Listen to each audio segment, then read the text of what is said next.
Mamen. O mamen, kung mahilig ka sa laman loob ng baka, mamen, at sawa ka na sa tiradang papaitan, mamen, eto naman ang itry mo. Kaliskes ng Pangasinan. Abay, first time ko ginawa, mamen. Masarap pala. Walang halong biro.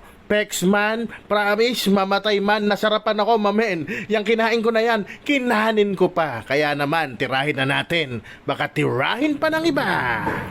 Siyempre, mamen, nagsimula ang istorya sa pamimili ng laman loob, mamen. Dito sa binibili ko, nakakapamili ako ng parting gusto ko, mamen. Talagang pinadagdagan ko yung ano niyan, yung isaw tsaka yung tumbong, mamen, kasi yun ang masarap.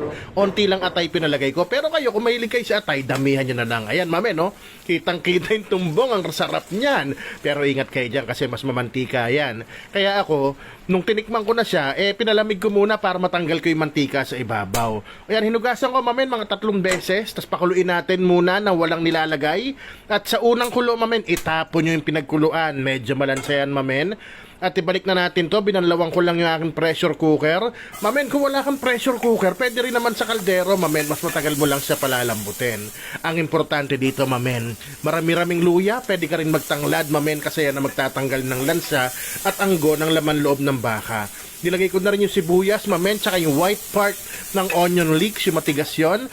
At nilagyan ko ng bawang, mamen. Nung nagisa na sila ng maayos, lumabas na yung aroma nila, nagsama-sama na, nilagay ko na itong laman loob, at igigisa ko yan, mamen, hanggang magmantika. Siyempre, para dyan pa lang, may timpla na siya, naglalagay tayo ng paminta at patis, mamen. O mamen, kung nandyan ka pa, nanonood ka pa, mukhang nag-enjoy ka na. Saka naman talaga mag-enjoy ka dito kasi talagang raps ha. Kaya naman baka pwedeng paki-like and share ng video, mamen. At paki-comment na rin dyan sa baba kung saan ka nanonood para naman malaman ko kung saan nakaabot tong video ko, mamen. Ayan, nilagyan ko nga siya ng isang beef cube at naglagay na rin ako ng mga 3 malaking kamyas, mamen. Para pagkulo niya, lumabas na yung asim dyan. Pero mamaya, magdadagdag pa ako, mamen. Kasi masarap sa kamyas, yung fresh, para talaga may freshness pag hinigop mo yung sabaw, mamen. At ito nga, ipe-pressure cook ko siya, mamen. 45 minutes, pero magsisimula yon pag sipol. O, para ito lang sa mga hindi marunong mag-pressure cooker, kaya tinuturo ko. Ayan, nung sumipol na, simulan na natin 45 minutes. Pero syempre, shortcutting ko na yan after 45 minutes. Ayan nga, alauna ng madaling araw ako nagluluto, mamen, tinira ko yan. Ayan, after 45 minutes, pasingawin muna natin, patayin nyo yung apoy.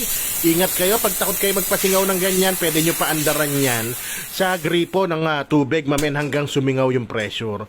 Ayan, pagbukas ko ng takip, binuksan ko ulit yung apoy at ngayon kukulayan ko muna.